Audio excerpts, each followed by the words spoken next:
there are loads of medieval werewolf stories, and there's tons that we can do with these in role-playing games. But there are pitfalls in doing this.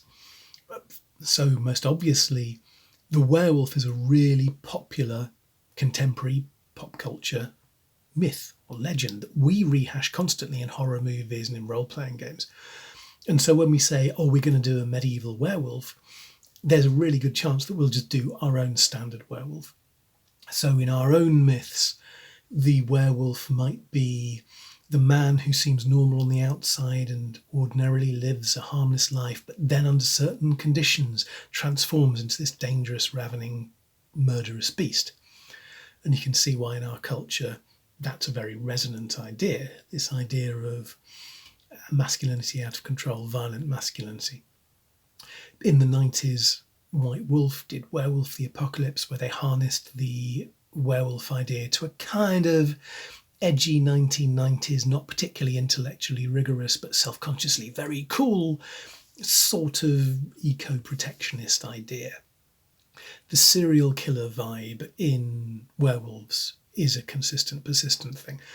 And we find this going back to the beginning of the early modern period, where there are two accounts, one from France and one from Germany, of criminal proceedings of people being convicted of being werewolves. We read them now and go, that's really horrible, but they're serial killers. They're not werewolves. So there's the whole serial killer thing. And there's a danger that when we look at the medieval stuff, we will bring our myths, our assumptions, our pop culture constructions of werewolves to bear. And it's way more interesting if we let the medieval stories speak for themselves. But that's difficult because they're so fragmented, they're so bitty. They give us little insights, single sentences, odd phrases, short stories that don't go anywhere.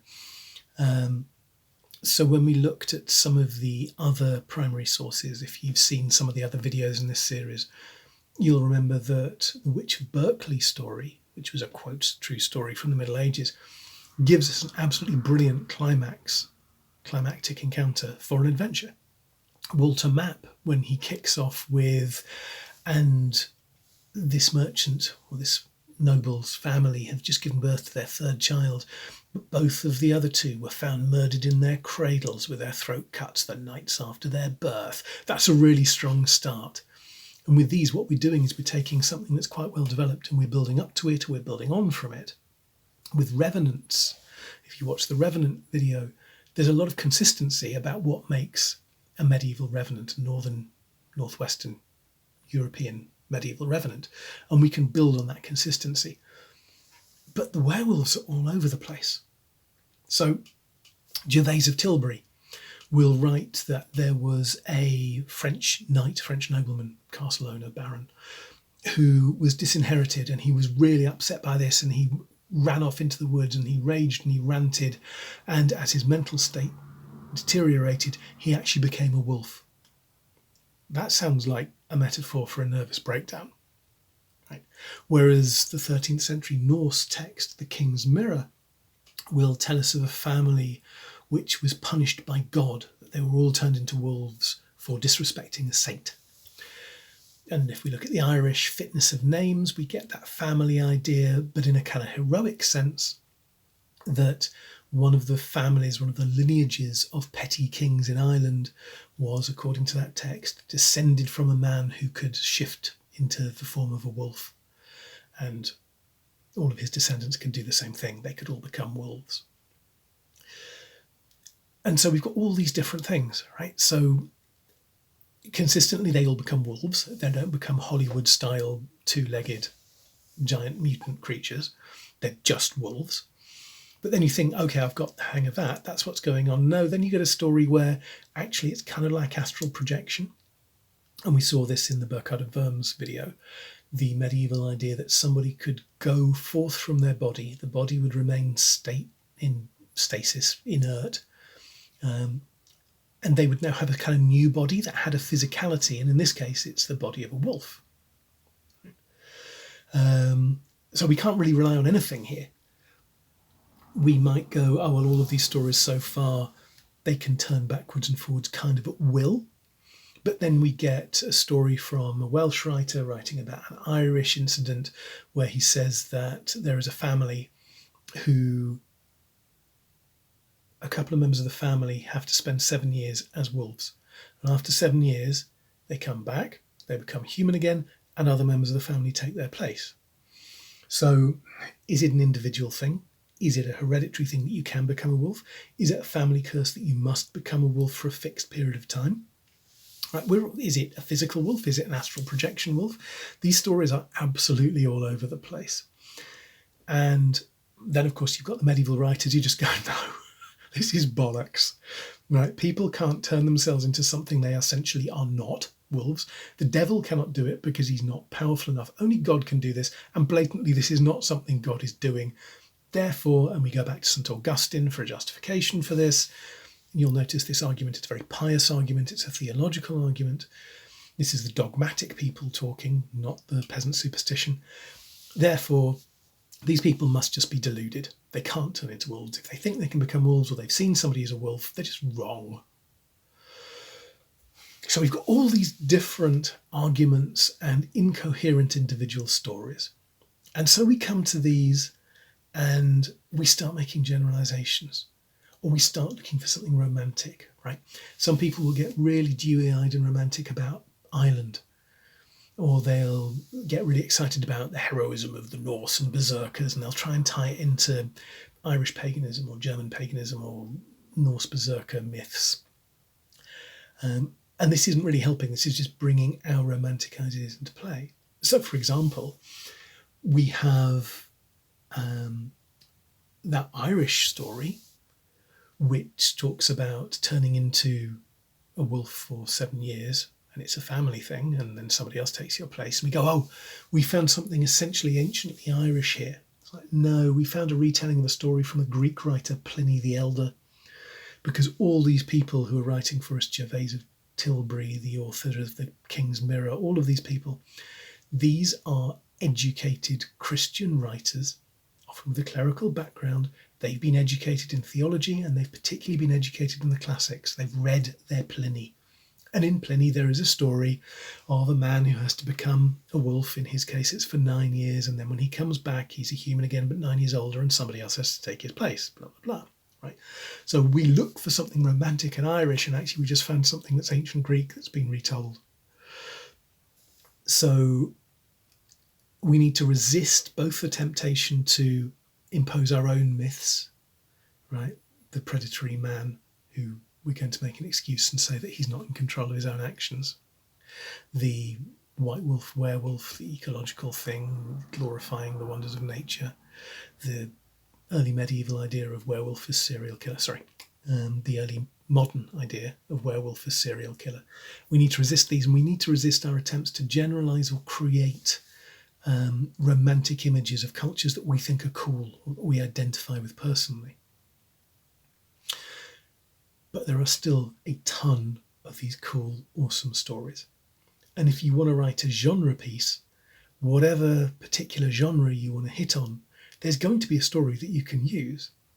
So if I was in a particularly Pendragonish mood, I'd be really interested in Gervase of Tilbury's disinherited knight who kind of has a nervous breakdown, but I'd flip it round. I'd say, here's a knight who's been, or a baron who's been cursed. His mental state starts deteriorating. With the mental state there comes a physical change. He realises there's a change. He's run off into the forest where he's become a wolf. The rightful lord of this castle is the victim of a curse. It's caused him to run off into the forest where he's living as a wolf, and he's beyond reason and you can't talk to him, right? That sounds like a pretty cool Pendragony adventure. If I wanted to do a medieval Call of Cthulhu, I'd be thinking, hang on, there's a cursed family off in the woods who have to keep turning into wolves and turn back to wolves, and the members of the family who aren't wolves presumably protect the ones who are. And where did this curse come from? Did somebody do a deal? This is sounding a lot like the deep ones in Call of Cthulhu, if you're familiar with Call of Cthulhu, except they're in the forest rather than in the waters, right? Oh, I can use this for Call of Cthulhu. If I was looking for a character to play for Ars Magica as a player, I'd be really interested in the idea of you go off into the woods, you become a wolf for 7 years, and you come back with a load of really cool kind of animal ken, wilderness affinity kind of virtues or skills. as a character background, that's cool. It justifies me having a crazy uber woods person who also has to protect their family and there's a secret. Love that story for me as a player in that particular system. When we built stories for the Medieval Knights anthology, we wanted to go slightly less genre, but we also couldn't find it in our hearts to restrict ourselves to just one story. So we've actually done two. In the main anthology, we are taking the lazy route. We are following the medieval writer who came closest to giving us a story. And her story is fiction. She's clearly building on these beliefs that are around her, but to create a fictional story. And this is Marie de France. And she writes a story where there is a knight, because this is kind of romance, right? This is not quite King Arthur, but it's that kind of romance genre. There is a knight, can't be a peasant, has to be a knight, who has a really happy marriage, but his wife becomes suspicious that every so often he just disappears for a night or two. And she follows him, and she finds that he is taking off his clothes, and this is something we get in other sources, hiding the clothes, and then becoming a wolf and running off into the forest. And he comes back, and he has to get back into his clothes in order to become human again. Symbolically, it makes sense, right? He has to go for the trappings of humanity in order to regain his humanity. When he next does it, she freaks out. She spends a month absolutely freaked out. And if we think, oh, that's not psychologically real, it's not that big a deal, she knows the guy, can't she just be a grown-up and have a conversation? Think back to our Green Children story.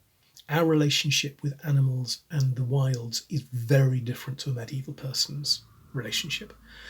Medieval people live with a tenuous barrier with the wilds, which are not romantic places for them, they are lethal. So this person is crossing that barrier. That's going to freak you out. That's the person you're sleeping with, that you're going to get very intimate with and be very close to. So it's actually psychologically more real than we think to imagine her being utterly freaked out by this. She decides she has to get rid of her husband. So when he next goes off, she steals his clothes. He is never seen again. Everyone goes, oh no, her husband must have died in an accident. He's gone. She marries again. A little bit of time passes. The local ruler is out in the forest and he sees a wolf and he wants to go wolf hunting. He thinks, great, I'll prove I'm a manly ruler. I'll kill this wolf. And the wolf just comes straight up to him and lies down supplicant, submissive before the ruler, and then starts licking his foot. And the ruler's like, hey, everybody check this out. Even the wolf knows that I'm the man.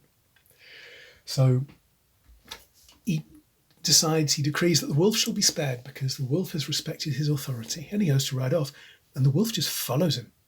And the wolf ends up hanging around court as this kind of loyal guard dog, just looking after the ruler. Of course, this is the ruler that our knight would have sworn to serve as his liege lord. Right? So in wolf form, the knight is still continuing his duty protecting his liege. A little bit later, a woman and her new husband arrive at the court, and the wolf, who's always been totally safe to be around, goes for them, rips the woman's nose off, savages her. There's an investigation into this, the king wants to know what's going on, and eventually it's discovered that this wolf is actually her husband. She has trapped him as a wolf. And then, of course, he's given his clothes back. He turns back into a human. She's punished. Now, we can use that story. We have to change it fairly significantly because we have to make the player characters the heroes. They have to be with the ruler when they encounter the wolf. We can actually have a hunt scene where their objective is not to hurt the wolf, but to drive the wolf towards the ruler because the ruler wants to be the one who makes the kill. Then they can watch this scene unfold, this weird scene. They can be asked for their opinions. Wolf ends up back at court. We can have a couple of other little subplots and encounters which the player characters can get involved in, which show what a loyal guardian the wolf is. This is all great.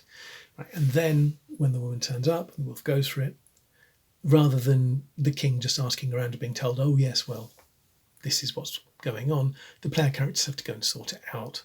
And we can have maybe a couple of combat encounters where somebody tries to stop them getting to the truth, right? So we can build on this to use the Marie de France story pretty well as is, just by fleshing it out and focusing on the player characters rather than focusing on the wolf. But we also wanted to do something very different to that. So although the Marie de France story is in the main Medieval Knights anthology, the next stretch goal that we've got, and as I'm recording this, we're a couple of £100 away from it, so I'm assuming by the time the campaign finishes, we'll easily have hit this stretch goal, famous last words. We wanted to do something with one of the Irish stories, and we wanted to go for the fitness of names, in this idea of a ruling family, a local bunch of petty rulers, petty regional kings, who are descended from a man who could turn into a wolf, and they all have this ability. And the reason this is interesting is thematic. So by the time we move through the Middle Ages and we're into the High Middle Ages and we're getting towards the later Middle Ages, the nature of rulership has changed. So these petty kings, these Irish petty kings, they ruled on the same way that Welsh princes did, or Anglo-Saxon kings did, or anybody else did in the early Middle Ages, on the basis that they would have a warband and they would have beef with their neighbour, and there would be a skirmish or a fight, or just lots of people sticking their chins out and facing each other down, and eventually one bunch of alpha male thugs would be shown to be tougher than the other bunch of alpha male thugs. Maybe somebody would get killed, peace would be declared, the people who lost out would probably swear to obey and follow the people who've won, and so you now get more alpha male thugs who'll follow you because you've defeated the last lot. And this is a constant shifting sort of pool of warriors, self-styled kings, petty rulers. By the time you get into the later Middle Ages, that style of rulership has absolutely vanished. And what you now have is very formal feudal relationships. You have a lot of trade, you have an established legal system, you have the basis of contract law, you have trade routes which you need to maintain, and toll bridges and all the rest of this. You've built an infrastructure, and this allows you to rule in a very different way. And that's why our fitness of names, style, Irish dynasty of men who can turn into wolves becomes really interesting, because they can be used to embody an outdated old style of rulership, where might makes right. It's all about who you can face down or who you can defeat, right? And so we can have this kind of echo of the past, but sort of with superpowers, which is why they're still an issue, standing up against this more sophisticated, complex style of government. So without getting into some kind of dewy-eyed romantic, oh, the pagan past was lovely, but wasn't everything wonderful in the olden days? We can have these quite brutal, and we can emphasize the brutality of it. If you look at the writings, the stories we have of how these warlords behaved, it was bloody horrible, right? So we can have this brutal group who are still existing in what may be a more high medieval or late medieval setting. And the player characters have to deal with that kind of in a sandbox situation. How are you going to deal with this threat, these rivals, these potential allies? So that becomes a completely different type of story to the slightly more romantic Marie de France story, but drawn from genuine medieval writings to give us werewolf stories which are entirely unlike our modern myths of what a werewolf is.